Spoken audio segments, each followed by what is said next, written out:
నమస్తే, నేను సిరి. ఇప్పుడు చూసినట్టయితే కేంద్ర ప్రభుత్వం ఏపీలోని విశాఖ స్టీల్ ప్లాంట్కి అయితే 11,000 కోట్ల రూపాయలను అయితే శాంక్షన్ చేసిన విషయం అయితే మనకు తెలిసిందే. సో ఇప్పుడు మరి ఏపీలో ఎలాంటివి చోటు చేసుకోబోతున్నాయి, ఎలాంటి అభివృద్ధి చోటు చేసుకోబోతున్నా అనే అంశాన్ని మనకు వివరించడానికి మనతో పాటు ఉన్నారు ప్రముఖ రాజకీయ విశ్లేషకులు అంకమరావు గారు. నమస్కారం సార్. నమస్తే అమ్మా. సార్, ఇప్పుడు చూస్తుంటే ఏపీలో స్టీల్ ప్లాంట్ మనకి అది అసలు ఎంతో అంటే చాలామంది దాని గురించి పోరాటం చేశారు. మొన్నటి వరకు కూడా మనం చూసాం ఎంతమంది నిరాహార దీక్ష అట్లా చేశారనేది కూడా.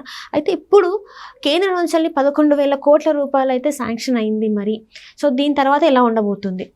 ఇప్పుడు విశాఖ ఉక్కు ఆంధ్రుల హక్కు అనే నినాదంతో విశాలాంధ్ర అంటే అప్పుడు కలిసి ఉన్నటువంటి తెలంగాణ ఆంధ్రప్రదేశ్ కలిసి ఉన్నప్పుడు కూడా ఇది మాది అనే భావంతో యావత్ తెలుగువారు కూడా దాని మీద మనసు పెట్టి ఉద్యమం చేశారు. కొంతమంది ప్రాణాలు కూడా కోల్పోవడం కూడా జరిగింది. అలా ఎంతోమంది పోరాట ఫలితంగా కొందరి మరణాలని సోపానాలుగా వేసుకొని ఏర్పాటైనటువంటిది విశాఖ ఉక్కు. దాన్ని నష్టాల్లో ఉన్న సందర్భంలో 2003 ప్రాంతంలో అంటే వాజ్పేయి గారు ప్రధానమంత్రిగా ఉన్న సమయంలో దాన్ని ఆ రోజే ప్రైవేట్ పరం చేయాలని చెప్పని భావించడం జరిగింది. అప్పుడు చంద్రబాబు నాయుడు గారు ముఖ్యమంత్రి, భారతీయ జనతా పార్టీ ప్రధానమంత్రి అటల్ బిహారీ వాజ్పేయి గారు ఆయన్ని ఒప్పించేసి దానికి నిధులు విడుదల చేసి మళ్ళీ అది ప్రైవేట్ వ్యక్తుల చేతిలోకి పోకుండా ప్రభుత్వ రంగ సంస్థగానే నడిపే విధంగా దాన్ని ముందు తీసుకెళ్ళడం కూడా జరిగింది చంద్రబాబు నాయుడు గారు. సరే, ఆయన ఓడిపోవడం కూడా జరిగింది. తర్వాత మొన్న వచ్చినటువంటి జగన్మోహన్ రెడ్డి అధికారంలోకి వచ్చిన తర్వాత ఏదో విధంగా దాన్ని అమ్మేయాలని విశ్వ ప్రయత్నం అయితే చేశాడు. ఓ రకంగా అమ్మటం కూడా జరిగింది చెప్పుకోవాలి అంటే. సాంకేతిక కారణాల వల్ల అది ఆలస్యం అవడం కూడా జరిగింది. ఆంధ్ర రాష్ట్ర ప్రజల యొక్క అదృష్టం కూడా అది. ఇప్పుడు తిరిగి మళ్ళీ ముఖ్యమంత్రి అయిన చంద్రబాబు నాయుడు గారు దాన్ని కాపాడే ప్రయత్నం కూడా చేశారు. అంటే యాదృచ్ఛికంగా జరిగిన 2 సంఘటనలు చంద్రబాబు నాయుడు గారు ముఖ్యమంత్రిగా ఉండటం, కేంద్రంలో భారతీయ జనతా పార్టీ పెద్దలే అధికారంలో ఉండడం గమనించుకోవాలి. ఆ రోజు అటల్ బిహారీ వాజ్పేయి గారు, ఈరోజు ప్రధాని మోడీ గారు. దీన్ని ఏ విధంగా అయినా సరే అంటే కొంతమంది వ్యాపారస్తులు సహజంగానే లాభాపేక్షతో ఏదైనా చేస్తారు. విపరీతమైనటువంటి అంటే సంపద ఉన్నటువంటి ఉక్కు నగరాన్ని దానికి ప్రభుత్వం కొంత అంటే కేంద్ర ప్రభుత్వం నిర్లక్ష్యం కారణంగానే అది నష్టాల్లో జరుగుతుంది తప్ప అంటే వాళ్ళకి ఇవ్వాల్సినటువంటి గనులు కేటాయించలేకపోవటం, సరిగ్గా వాళ్ళకి సౌకర్యాలు ఏర్పాటు చేయకపోవడం వల్ల నష్టాలు వస్తుంది తప్ప ఉత్పత్తికి అక్కడ వ్యయానికి చూసుకుంటా ఉంటే లాభాల్లోనే ఉంది. కానీ దాని సరిగ్గా అవకాశాలు ఇవ్వకుండా ఏం కావాలో సమృద్ధిగా అందజేయకపోవడం వల్ల నష్టాల బాట చూపించాల్సిన కారణం కనపడతా ఉంది. దాన్ని గుర్తించినటువంటి చంద్రబాబు నాయుడు గారు ఆ రోజు దాని నివారణ కోసం ప్రయత్నం చేసి విజయవంతమయ్యారు. తిరిగి ఈరోజు కూడా నిన్నటిదాకా మీరన్నట్టు నిరాహార దీక్ష కూర్చున్నారు, ధర్నాలు చేశారు. దాన్ని కూడా ప్రజలు ఉవ్వెత్తున్నటువంటి అంటే ఆ ప్రాంత ప్రజలు దాని మీద తిరుగుబాటు బావుటా కూడా ఎగరవేశారు. కానీ ఏమీ పట్టకుండా అతను ఆ రోజు ఏం చేయాలో అవన్నీ చేసుకుంటూ వచ్చాడు. అందులో అది విశాఖ ఉక్కు అనేది ప్రైవేట్ పరం అయిపోయిందని చెప్పి అందరూ భావించారు. వాస్తవంగా ప్రజలు కూడా దాన్ని అంటే దాని విలువతో పాటు వేరే వాళ్ళకి ఇస్తే పెద్ద ఇబ్బంది కూడా ఎవరు ఫీల్ అవ్వరు. దాని గురించి కూడా పెద్దగా ఎవరు ఆలోచించరు. కానీ అలవల సోలలోకి అమ్ముకొని రియల్ ఎస్టేట్ వ్యాపారం లాగా దాన్ని కూడా భావించేసి లాభాపేక్ష కోసం వేరే తన మనుషులకు అప్పచెప్పే కార్యక్రమంలో వాళ్ళ ద్వారా లబ్ధి పొందే కార్యక్రమంలో గత ప్రభుత్వం ప్రయత్నం చేసింది. దాన్ని నిలువరించి మా అదృష్టం కొద్దీ ఎన్నికలు రావడం, ఎన్నికల ముందు వాళ్ళ చేతుల్లోకి ఎలా పోవడం వల్ల ఓ రకంగా చెప్పాలంటే ఇప్పుడు కేంద్రం కూడా దాని సముఖంగానే ఉంది. ఇప్పుడు చంద్రబాబు నాయుడు గారు దాని ఆవశ్యకతను వాళ్ళకి చెప్పడమే కాకుండా ఈరోజు ఉత్తరాంధ్రకు సంబంధించి నిన్నగాక మొన్న ప్రధానమంత్రి గారు వచ్చి 2 లక్షల కోట్ల రూపాయల విలువైనటువంటి పనులకి ఆయన కొన్ని పనులు ప్రారంభోత్సవం చేశారు, కొన్ని పనులు శంకుస్థాపన కూడా చేయడం కూడా జరిగింది. ఇవన్నీ కూడా ఉక్కు నగరానికి సంబంధించిన ఆ రోజు చాలామంది ఈ ప్రతిపక్షంలో ఉన్నటువంటి వాళ్ళు విమర్శించడం కూడా జరిగింది. ఏమీ హామీలు పొందలేకపోయారు, అమ్మేస్తున్నారు చంద్రబాబు నాయుడు గారు కేంద్రంతో కలిసి అని చెప్పని నానా యాగి చేశారు. మొన్నటి దాకా వాళ్ళ పత్రికల్లోనూ ప్రసార మాధ్యమంలోనూ పొంకాలుగా వ్యతిరేకమైన వార్తలు రాశారు. మరి ఈరోజు ఏం మాట్లాడాలో అర్థం కావాలి వాళ్ళకి. ఎందుకంటే చంద్రబాబు నాయుడు గారు ఈ విషయం మొన్న ఢిల్లీ వెళ్ళినప్పుడు అక్కడ అంగీకారం తెలిపినా కూడా అధికారికంగా కేంద్రం నుంచి సమాచారం వచ్చిందాకా బయట పెట్టకూడదన్న ఉద్దేశంతో నిన్నటిదాకా ఆయన మాట్లాడలేదు. ఇది ఎప్పుడో జరిగింది, 9వ తారీఖు ముందే ఇది ఒప్పందాలు కూడా జరగడం కూడా అయిపోయింది. ఇంత జరిగిన తర్వాత కూడా ఆయన ఎప్పుడు బయట పెట్టలేదు. కారణం ఏంటంటే ప్రచారం చేసుకునే యావలేదు ఆయనకి. రైట్. చాలామంది గతంలో ప్రభుత్వాలకి మిగిలిన ప్రభుత్వాలు చూసుకుంటా ఉంటే ఇంత చేస్తే ఎంతో చెప్పుకుంటున్నారు.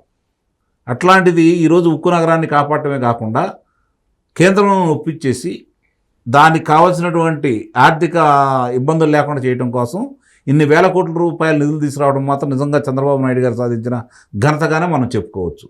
ఇట్లాంటివన్నీ ఆయన చేసుకుంటూ వస్తానే ఉన్నాడు. ఇప్పుడు అదే విశాఖపట్నానికి TCS 10,000 మందితోటి ఉద్యోగ కల్పనలో భాగంగా, అలాగే 6 వరుసల రహదారి శ్రీకాకుళం నుంచి విశాఖపట్నం వరకు, నిన్న చూసుకుంటా ఉంటే ఫార్మా రంగం కావచ్చు, ఆ గ్రీన్ ఎనర్జీకి సంబంధించి 1,85,000 కోట్ల రూపాయలతోటి ఆ బృహత్తర ప్రణాళికను తీసుకురావడం కావచ్చు, అలాగే ప్రధానమంత్రి గారి యొక్క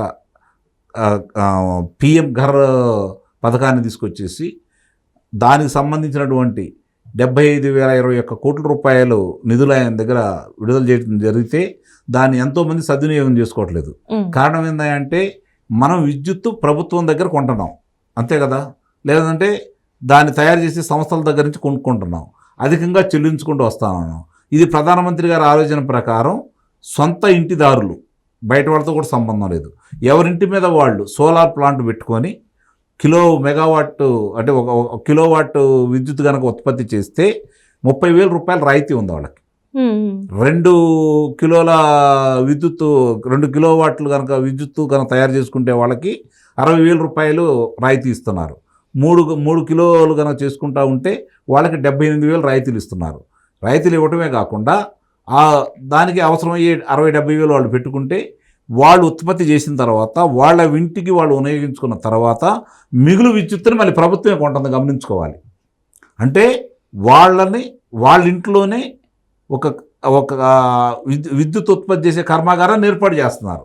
దానివల్ల వాళ్ళు స్వతంత్రంగా విద్యుత్ ఉత్పత్తి చేసేసి వాళ్ళు వినియోగించుకొని రాష్ట్రానికి తక్కువ రేటుతోటి విద్యుత్తుని అందించే కార్యక్రమం కూడా చేపడుతున్నారు. దీనివల్ల ఏమవుతుంది, ప్రకృతికి సంబంధించినంత వరకు బొగ్గు కావచ్చు, జల విద్యుత్ కావచ్చు, వీటి ద్వారా వచ్చే కొన్ని అవాంఛనీయ సంఘటనల్ని నివారించడం కూడా జరుగుతూ ఉంటుంది. ఇన్ని చేసుకుంటా వెళ్ళేదానికి శ్రీకారం చుడుతూ దాని పైలట్ ప్రాజెక్టుగా ముందు కుప్పంలో ప్రారంభించడం కూడా జరిగింది.